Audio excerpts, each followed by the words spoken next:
The United Kingdom was once the centre of global Christianity. Millions of people sent from there around the globe proclaiming the great news of Jesus' death and resurrection. And here in Australia, we were the recipients of that as much as anyone on earth. However, England today is a very different place to what it has been in the past. Every decade, millions of people are abandoning the faith of their forefathers, and churches around the country are shrinking, closing and dying. However, not every church is in this position. There are churches which aren't just in maintenance mode, but actually are on mission, are conducting evangelism and seeing people become Christians. So what does it look like to be on mission in England? What does it look like to proclaim the gospel of Jesus Christ in a culture which is getting more and more rapidly hostile to the gospel? And what can we learn from our English friends that will help equip us to be more effective in our mission to reach Australia? Today we're joined by Richard Coekin and Tom Heasman. Richard is the CEO of the Commission Church Planting Network, a well-known author and speaker, and the senior pastor of Dundonald Church in South London. Tom is the evangelism pastor at Dundonald Church, who is responsible for overseeing their evangelism ministries and strategy of their church. Tom and Richard, you're very welcome. Nice to see you. Thanks so much. Now, of course, I've often thought, Richard, that the only reason you've obviously had any fruit in your ministry is due to those formative years in the beautiful North Queensland. So everything good that comes through you is from Australia, obviously, and the rest is English. It's funny because when I'm here, I explain to people all my bad habits come from my time in Queensland and try and excuse myself. So we've got slightly different versions of that. But I did spend a year at Moore College, and I learned so much at Moore College in that 1 year. An Englishman only needs 1 year, of course, but 1 year was great.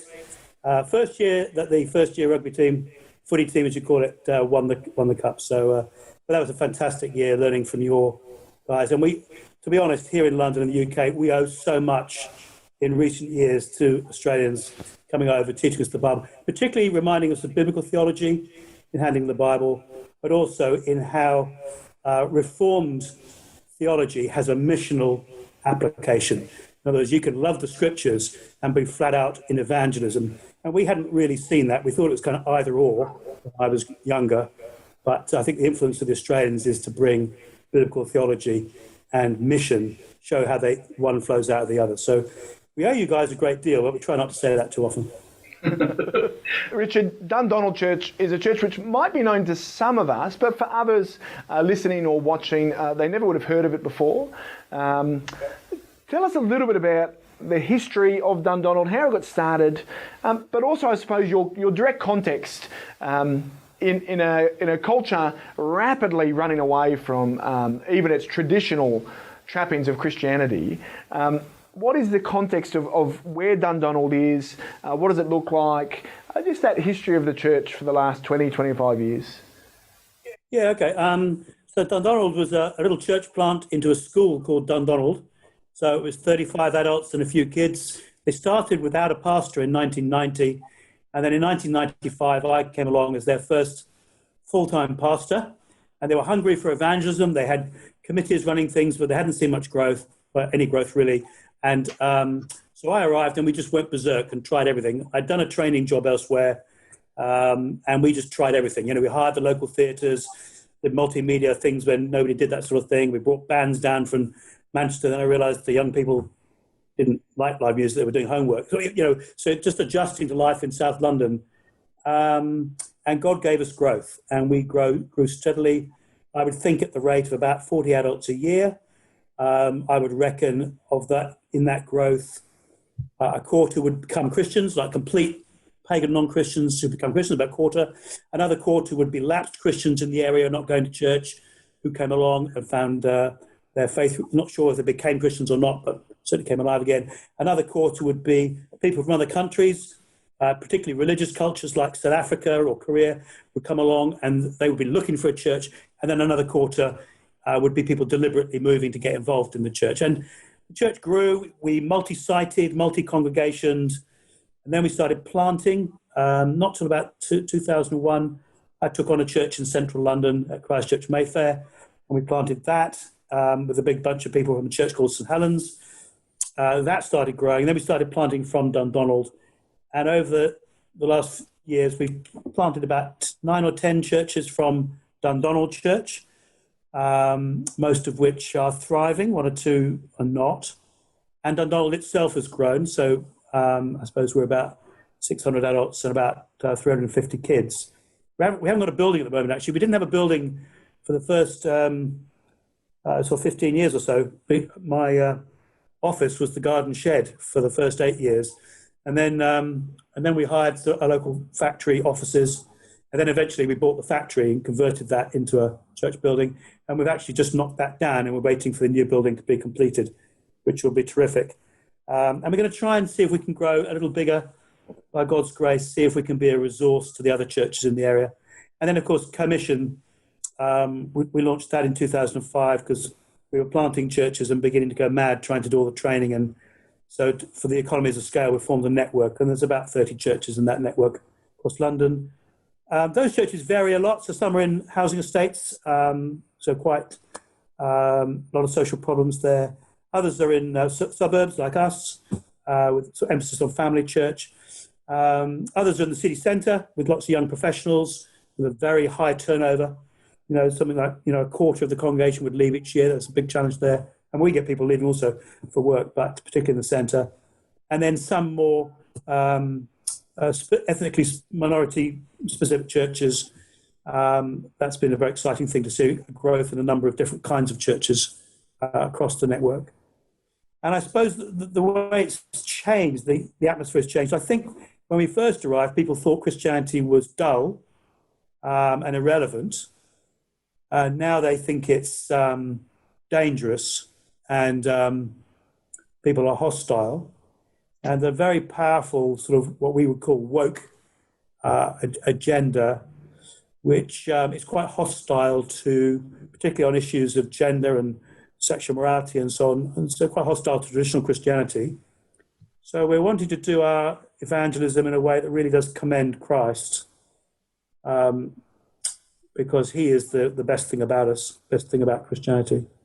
And you may want to talk more about that, but we're not so much promoting morality, we're promoting the gospel, because people have suspicions. They're surprised when they come to church, both by how many men there are, by the welcome, the kindness, the love, and then just to start learning about Jesus is quite surprising. But the scene has changed, as you suggested. Have you found the need evangelistically, when you got there in 1992, you tried a bunch of different things, some got traction, some didn't. As culture has changed and people's values have changed, what they hold as important changes, obviously the gospel remains the same. What that means, though, evangelistically, is that how we present the gospel and how we're reaching people, we need to continually rethink these things as well. My experience of the UK had been a lot of really well-meaning people, but people who were slow to change, slow to make necessary changes to reach more people. How have you made sure and ensured that that hasn't been the case at Dundonald? That you haven't, I suppose, been stuck in a rut, trying the same old thing over and over again, seeing no fruit. What does that look like for you as the leader? I'm not particularly, I don't sort of go around reading books from all over the world on how to do evangelism, but I do pick up ideas from other pastors. I think I've got a lot of respect and love for the younger pastors, and I notice they do things differently. So, for example, Tom, is, many years younger than me. What are you, 29 years younger than me? There's a complete generational difference. And the way he talks and the way he illustrates, I learn from him, and I learn from others who are good at evangelism and preaching. And I also give them their head. So I want to make sure that Tom gets to run the agenda. I don't try and set the culture for the church. I'll ask him questions. So one of the things, for example, I keep reminding him that my generation find it hard to do friendship evangelism, better event evangelism. If you don't provide an occasional big memorable event, a lot of my generation find it hard to get anybody along. And so meanwhile, the young adults are sort of just firing away, building incredible relationships with one or two people, which we also need to do. So occasionally I'll kind of contribute thoughts, and we go through each other's plans constantly reviewing our ministries together as a team. So I think opening up our ministries to mutual critique, listening to the young guys, letting the younger generation set the culture for what you do, because young people don't want to come to something for old people, but old people all want to come to something for young people. So let the young guys set the culture, let them do the tech. I can't understand all the tech, but that really matters, the quality of what you do. Excellence is a way of loving people. When you try really hard, it means you care.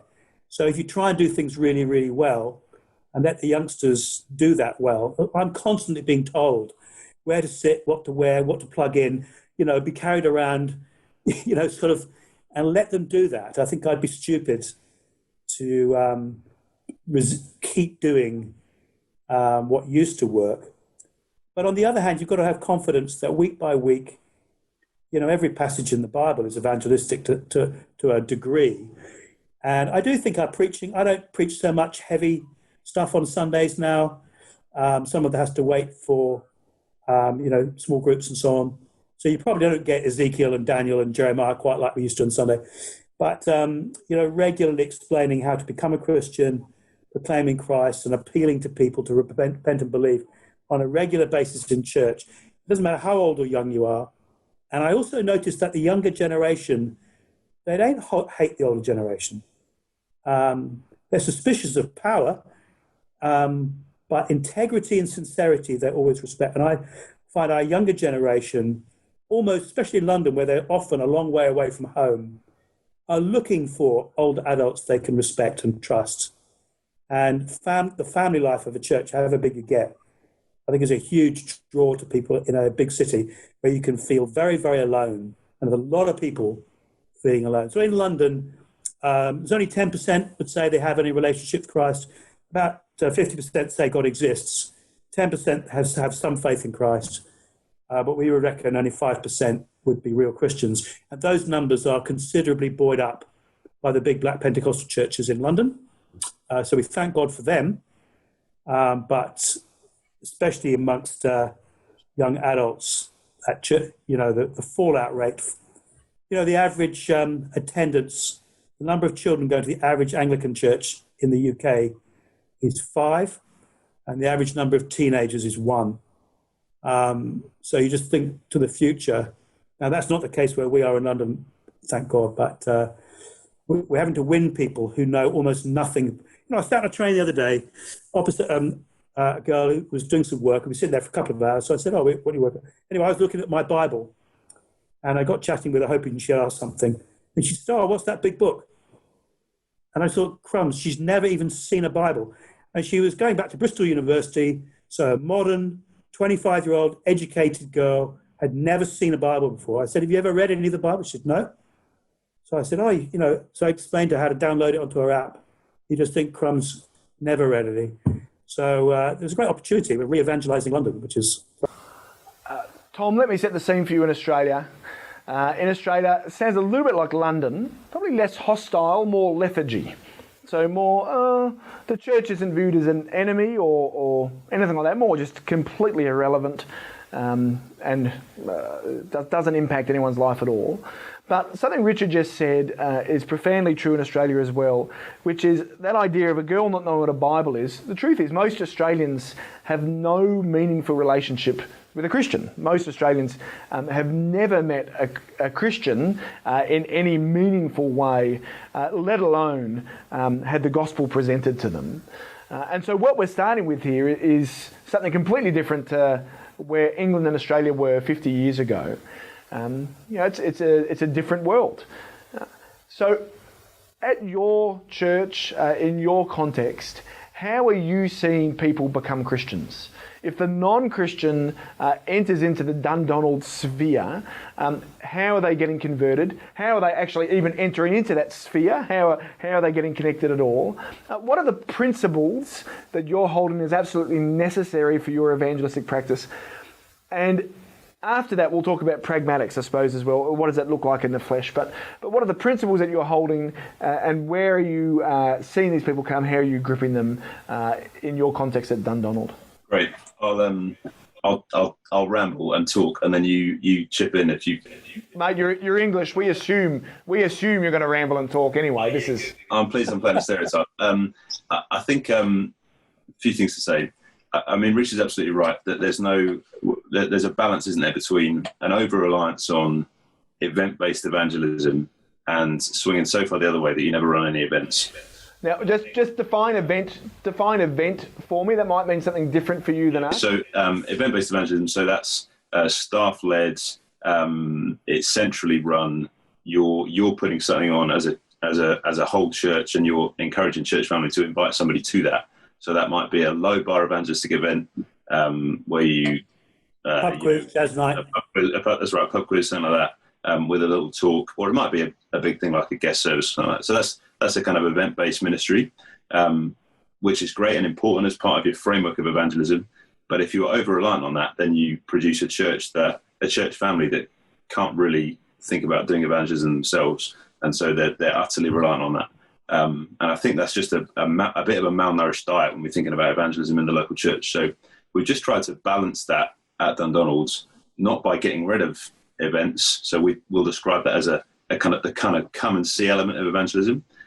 We don't want to get rid of that, but we want to talk lots about and encourage people in the go and tell aspects of evangelism. So we want to have a balanced ministry strategy, which both equips people to go and tell the gospel and resources people so that they can invite people to come and see at the local within the local church. So that's our kind of framework for how we're thinking about doing stuff.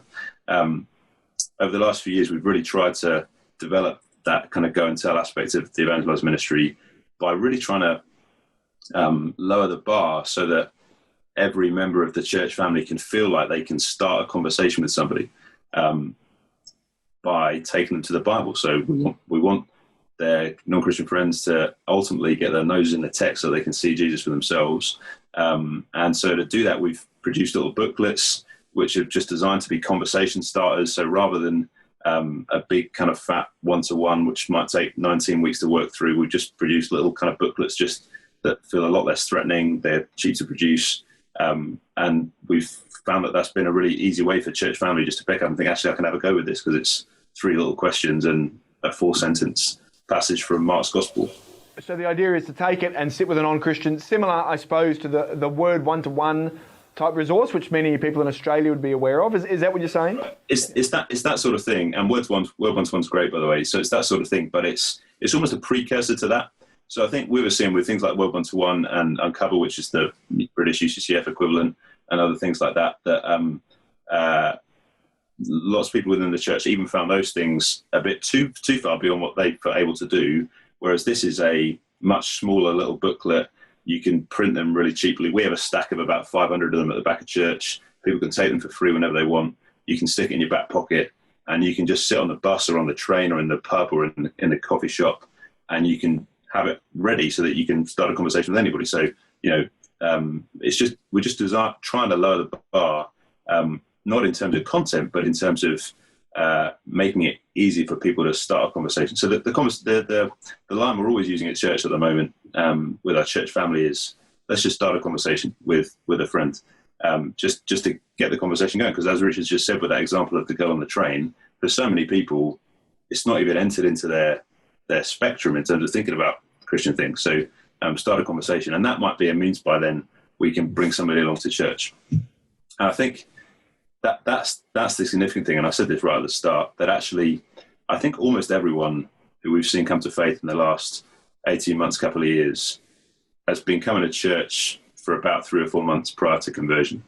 And so as valuable as courses and one-to-ones and events are, and they are crucial in the step, in the pipeline of someone coming to faith, actually regularly coming to church and hearing the Bible taught is essential. And I think probably that's massively to do with the plausibility of gathered community. So I think for the non-Christian to come into a room and see, hang on a sec, there's 200 other people here who actually believe this, and to see that week in, week out, I think has been a massive thing for people coming to faith.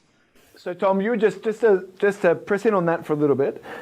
Many people might think, oh, the Sunday gathering is for Christians. In fact, all of us, I'm assuming, would say that the Sunday gathering is for Christians, as purpose is to the edification of the believer.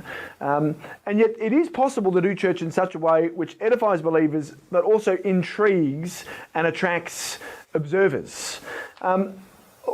What input do you, and you have, I suppose, a portfolio of evangelism or mission, what input do you have towards that Sunday gathering? How do you work to make sure that what happens on a Sunday actually is something where the average pew sitter can go, you know what, I can invite my neighbour, I can invite my uncle, my postman, my workmate, I can bring them along here, and it's not going to be horrific. You know, what do you do? I mean, certainly the preaching is a massive factor, so we've talked about that a bit already, but you know, whether it's me preaching or Richard or one of the other pastors, making sure that our sermons are always evangelistic in flavour. That doesn't mean that every talk is a guest talk, and we're still doing our regular diet of expository preaching, but we want to make sure that all of our preaching has an evangelistic edge to it, recognising that there are going to be guests in the room. That's really important. And I think particularly my role in terms of overseeing evangelism, I'm my relationship with the guy who leads our serve ministry, so that's our kind of welcome, all that aspect, and the guy who leads the worship ministry, so your magnification equivalent. Those are hugely important relationships, because I want the Christian guy in church to think the welcome is so good at this church that why would I not bring my mate here?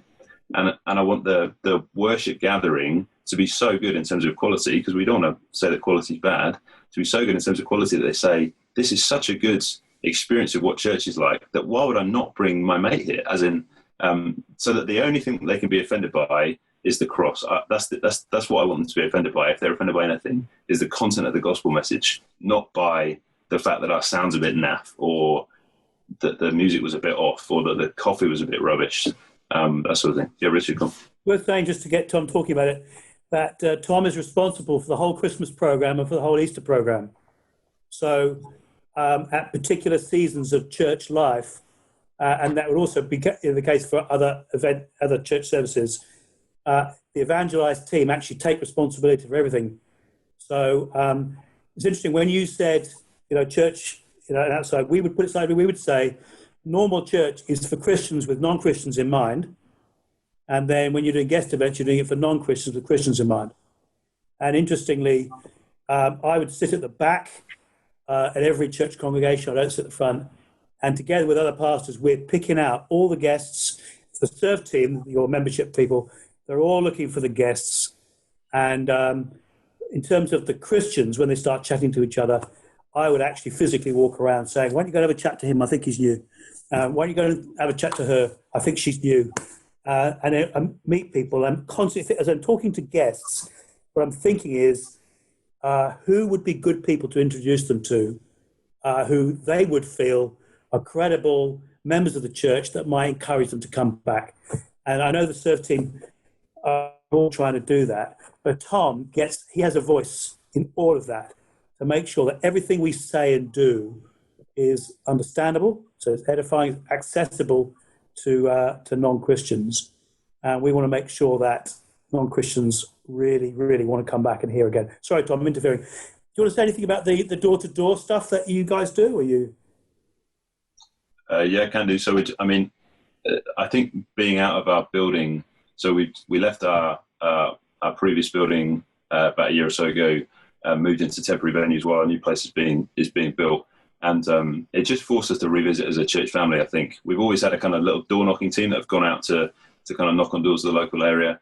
But I think it just forced us to think, actually, look, we've got a great opportunity here when we're not in the kind of comfort of our own building to actually go and chat to our local community and encourage the whole church family to be involved with that. So we've just tried to run church-wide or more church-wide door-knocking initiatives. And I think I was skeptical about that initially.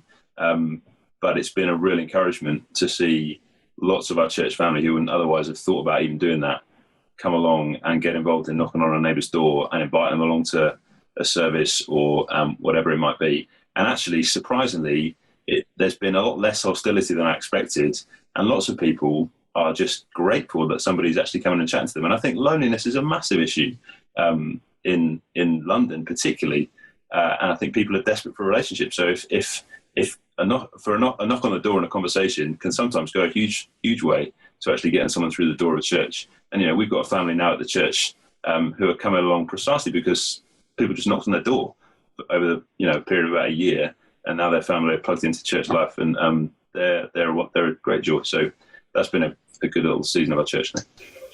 So Tom, you have the non-Christian inquirer or guest. They come into your church doors through any number of means. It could be through a door-to-door invitation.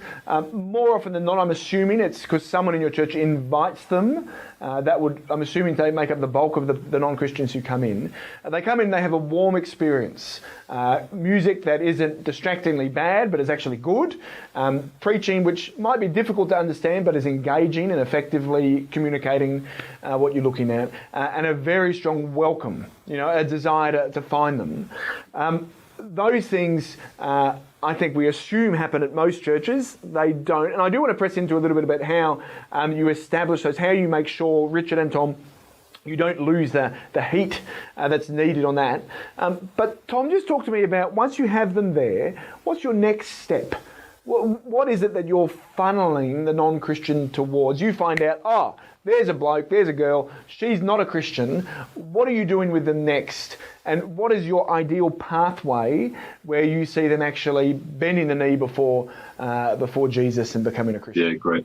So I'm working closely with my team. So I've got a team of leaders at each congregation. So we've got 4 congregations at Dundonald, and there are different team leaders who work with me across those congregations. So I'm constantly in dialogue with them to kind of connect them with people at the congregation, if there are those people in mind. I think in terms of a general pathway, and it's not quite as simple as this necessarily every time, but I want to make sure, if I can, that I get them along on a little series, whether that's a CE which we run semi-regularly. So that's Christianity Explored. So we'd call that in Australia, we'd call that a course. So you might call it a series. So an evangelistic course or series. Yeah. Which, just a note on that, I mean, Christianity Explored is brilliant, and we will. It's the means by which lots of people end up coming to faith as they sit and work through Mark's Gospel for 7 weeks. We've added another series of sessions into the mix just before that as a kind of precursor to that, because for lots of people, Christianity Explored was too far on from where they were at. So they weren't ready to do 7 weeks in Mark's Gospel, but they were ready to come along to an evening or a couple of sessions. So we've written some new material for that, which I think has meant we've drawn a pool of people who weren't quite ready for a CE. So getting someone along to something like those sessions or to a CE. And what do you call that? What do you call the pre-Christianity Explored? We call that the Something Better sessions. Okay. So it's 4 evenings exploring humanity's pursuit of meaning, satisfaction, identity, and hope, and a chance to discover how Jesus offers something better. Awesome. So we run it in a coffee shop. So it's a neutral venue. People walk in the door, they immediately feel like they're at home because they spend half their life in a coffee shop anyway. And unlike a Christianity Explored, we're not doing that in a big group. So you're not on a big group of people that you don't know. It's just you and your mate, your Christian mate, and you're sitting down at the table together. It's kind of like a formalized one-to-one with me or whoever giving a talk, and then there'll be a little discussion in your pair around a gospel passage. And I think that's been helpful. I think, again, in equipping the church family to do a one-to-one. So off the back of that, lots of one-to-ones will happen. So partly because the Christian is used to now sitting down in a coffee shop with a non-Christian mate and looking at a bit of the Bible. So it's an easy next step for them to say, we might as well just carry on with this because we've been doing it for the last 4 weeks. So why don't we keep going and have a look at some of the Bible? So for guys who've come to faith over the last couple of years, that's for some of them, that's how it's gone. They've come to something better. They've then gone on to do a one-to-one, often in the same coffee shop. But then, as I said earlier, coming along to church has been integral to that. So that invite to church off the back of the one-to-ones is crucial. And with your the language of mission calendar, so Richard's just said you're given ownership of the heavily missional parts of the year, Easter and Christmas, the times you're expecting non-Christians to come. And so you have input into the preaching, to the style, to that kind of stuff there. How many times are you running your pre-CE course, and are you running that 3 times a year with your terms? You've got different terms in England than we do here. Is that what you're doing? Yeah, I think we wanted to try and build a structure into the church calendar so that everyone in the church family knew that there was always something coming up that they could invite their mate to. So we've got a pretty set pattern now of, in the autumn, the spring, and the summer term, having an event or a little series of events, followed by a guest Sunday, which will be as Richard said, for unbelievers with believers in mind, and then off the back of that, the sessions, the something better sessions, or an equivalent. So we're doing that 3 times a year. So everyone in the church family always knows, even if I missed the one in November, I've got the next little run of things coming up in January, and if I miss that, I've got it coming up in April. So it's not kind of we don't sit down in September and think how are we going to plan the year. We've been doing this for a couple of years now. We know that we've got November, January, April. Those are our kind of targets, or little things that we can aim at, and people know it's coming up. Richard, how important has proactive thinking, planning and structure been, in your opinion, as you reflect on Dundonald in the history? How important has this sort of proactive thinking, planning, strategy, structure been towards fruitfulness in evangelism? Yeah, massive. I think it's not the only thing, but you don't have a passion for the Lord Jesus and you don't pray, then you can plan all you like and nothing will happen. But I think for a long time we had a fair amount of passion and prayer, but we weren't planning. And you probably know, but we've totally bought into the not 5Ms. We think we can do it better than that. We've got something called Witness, but we are structured by teams. So we've divided up biblical ministries into 7 themes, 2 outside the church. That's planting and world mission. But the 5 within the church are the same as your 5Ms. And so to have Tom, what's your name? Tom, overseeing the evangelized teams, and we've got senior women as ministry advisors in each of those roles. And so they oversee the ministries across the congregations. So it's been important to give them to empower them to think evangelistically again, to enact their ideas in the congregations. And then, of course, interesting you're saying is the next role. So in our pipeline, we go from evangelize, then to serve. That's the welcoming or membership stuff, then instruct and train and worship. That next step after people are coming in the room, the organising of the membership or people when they arrive, we were not sticky. We used to have people arrive, we'd say hello, didn't get their details, and they didn't come back next week, and we just lost them. And we wanted to look after, we were badly organised. And one of the best appointments we've made is of the serve ministry, your membership ministry. He's not been to theological college, he doesn't preach, he's not a Bible teacher, but he's brilliant at organising our teams, all the kind of welcoming and welcome events, and the whether it's evening drinks or welcome lunches, and he's just got teams on everyone. We're now sticky. So anyone who turns up gets a great welcome, and his teams work out what next for people. And he organised Connect courses, so people who are new come into Connect groups and spend a bit of time, and from there they might go either into CE or into something better course, or they might go into a home group or a KG group or something else. But that kind of, the reason I mention it, you could employ somebody part-time. They don't have to be an expensive pastor with a huge family, but somebody who's really good at organising welcome has been critical for us so we're sticky and people stay, and we get to build a relationship with people that is fruitful in the end. So the regular teaching. So Tom, the evangelize and serve and then instruct ministries all work very closely together. Yeah. Terrific.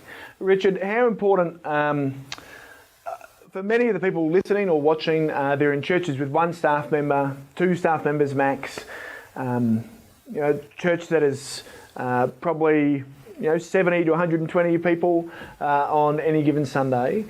And they're hearing this stuff and they're saying, oh, that sounds terrific, sounds amazing, but I don't have a great worship pastor. I don't have another staff member who can just focus on this. And so what often happens is that evangelism, unfortunately, is one of the first things to fall off, because there's so much, as you know as well as anyone, of course, there's so much going on in just keeping the saints fed and keeping church running, that actually thinking through how we reach people who aren't in the room yet, that becomes very, very difficult. What advice would you give to people in that situation? What advice do you give to people in that situation? Is it something like find a capable layperson and unleash them in the role, or what would you say to those people? Yeah. I mean, unleash is probably a bit too much, too risky. You know, you're a pastor, you care for your church. Often in churches, you don't have the resources for sort of set apart staff, and certainly in the early days. I still think the Bible requires all those ministries in a church. So you've got, you know, to evangelize your community, and then to serve your crowd as they come in, and then to instruct your congregations, train the core and worship Christ. All those, you know, the Bible requires that of us. So if I'm going to do it on my own, I'm going to run out, I'm going to be exhausted pretty quickly, but I've got to care about all five myself. So I'm going to be training lay leaders. They might be our elders, they might not be, you might have your governance separate from your pastoring, but somehow you're going to get your lay leaders involved.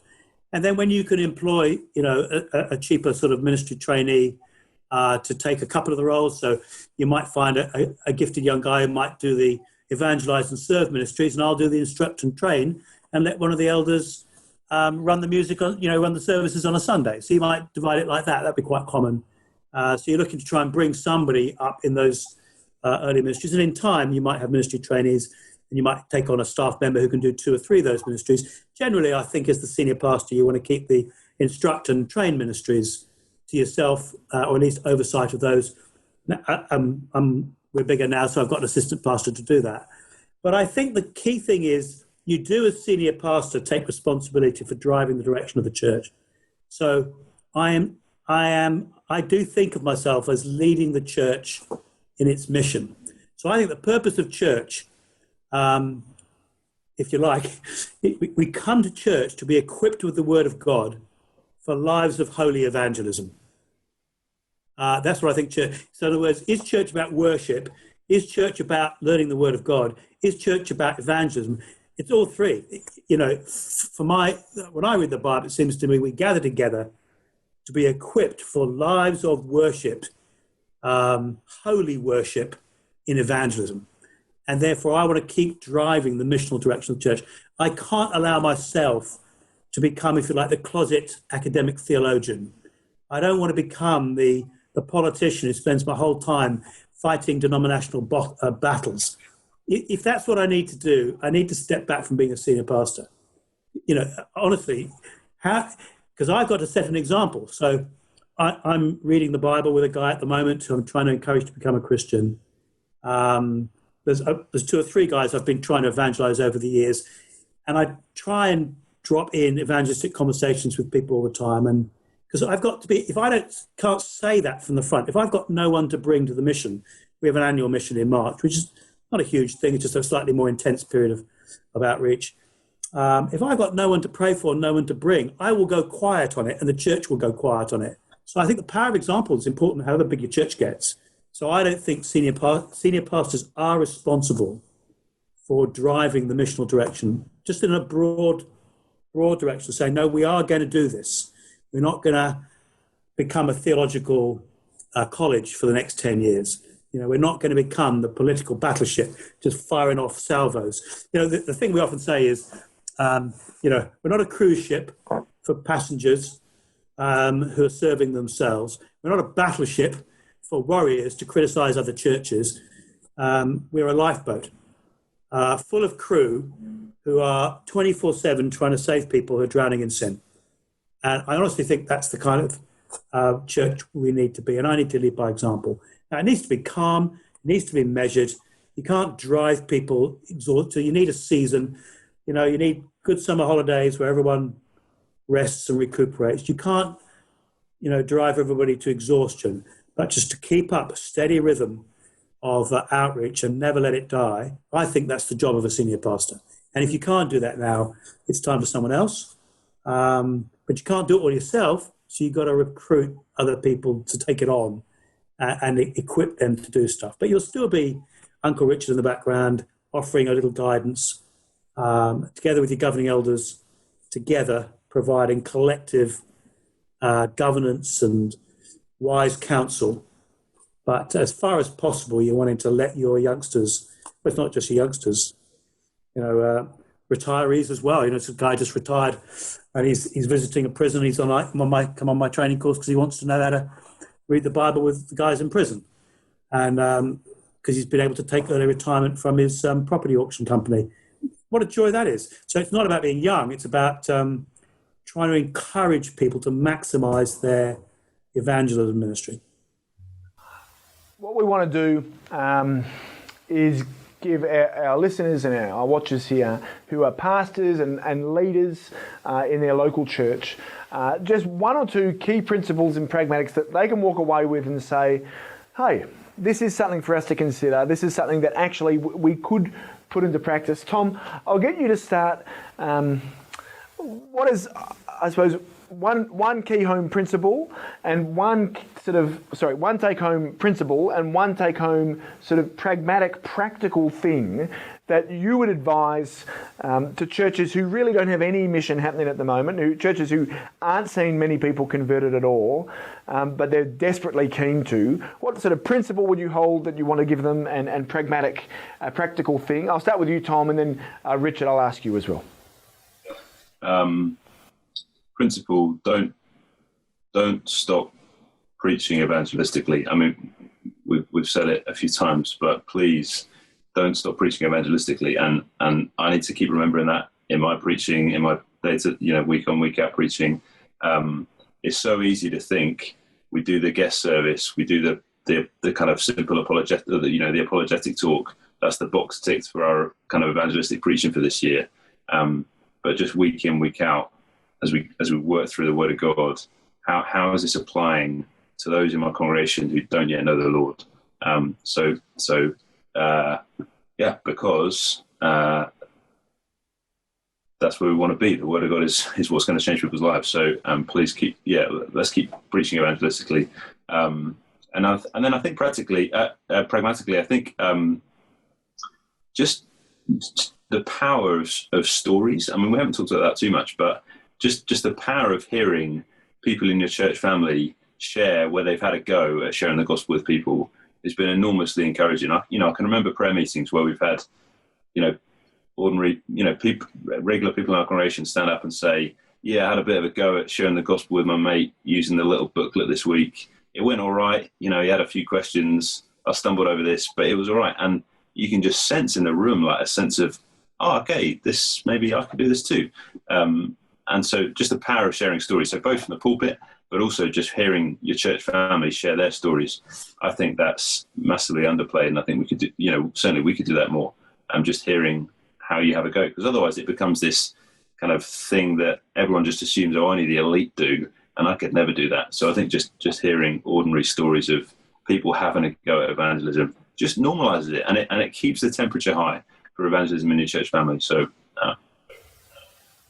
yeah, I love that, and just and even interviewing people who are inverted commas, failures, people who tried but the person didn't come, or that they came and they didn't get converted. So you're not just, as you said, interviewing the people who've had these huge successes and revivals, but actually just ordinary people.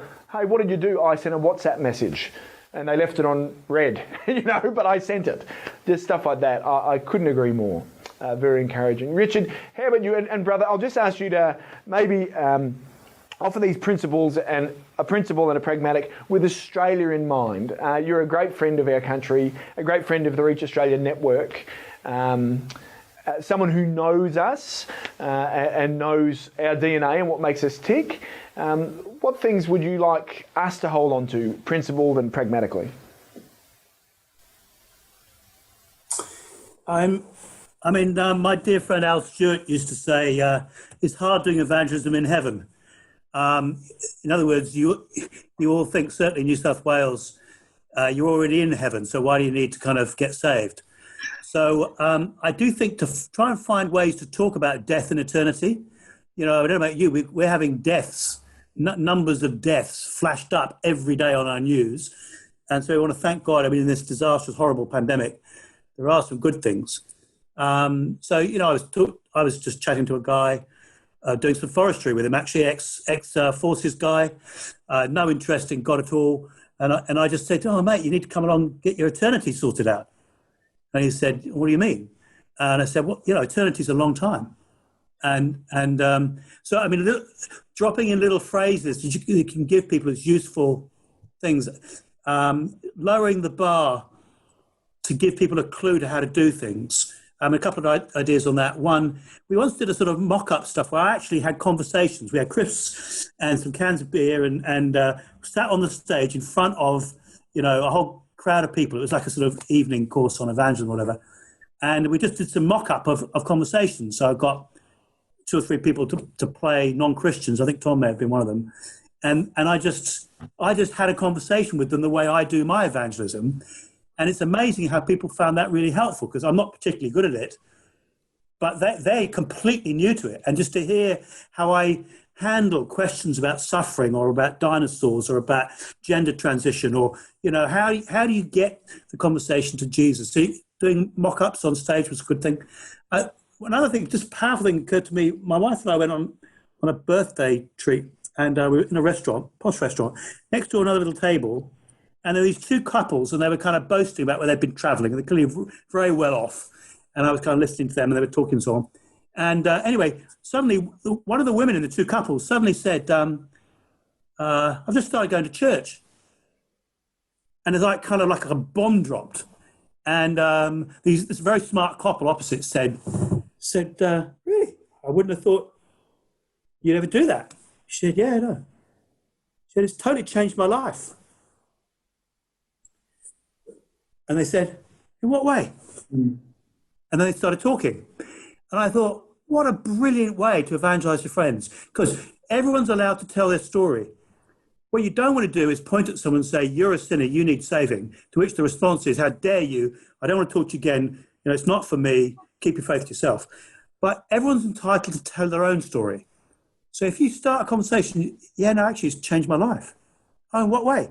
You're allowed to share how Christ has changed your life.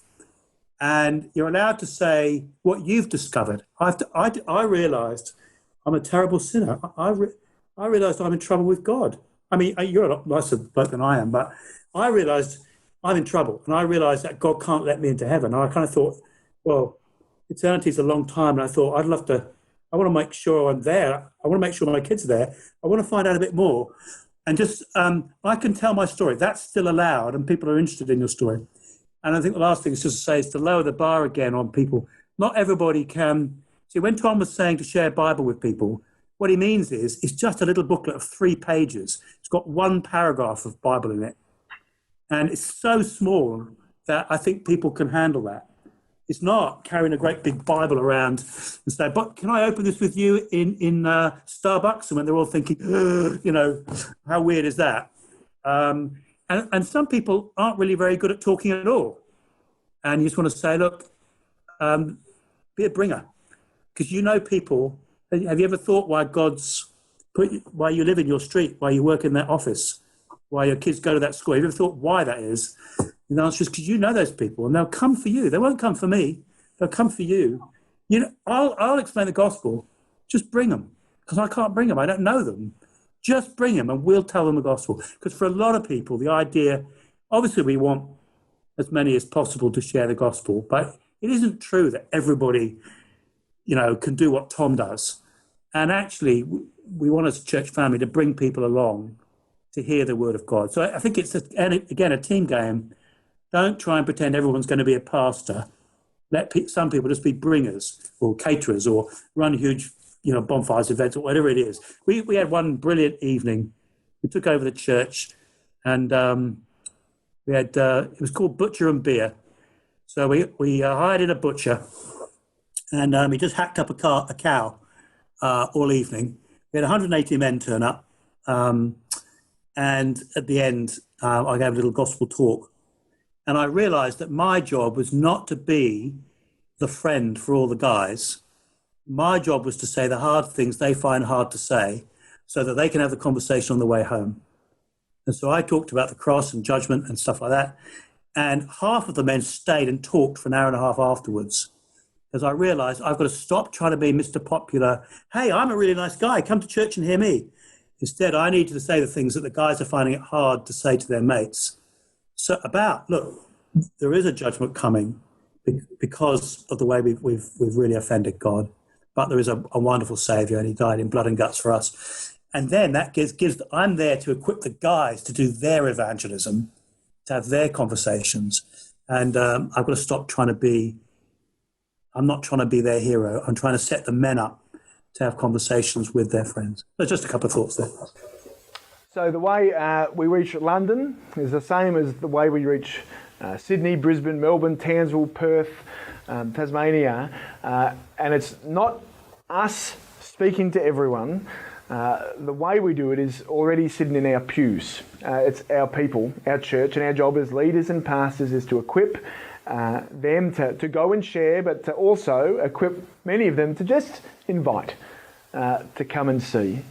And it doesn't matter what's going on in culture. Those are universal principles that we can hold on to. Richard and Tom, thank you so much for being with us. I just want to say two final things.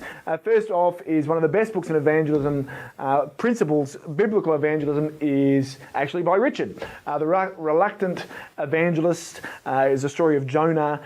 Richard preached on it here in Sydney a few years ago. A wonderful book to get your hands on. And Tom, I'm going to put you on the spot. That resource, that little booklet, is that available for us to steal and use ourselves? If so, where can we find it?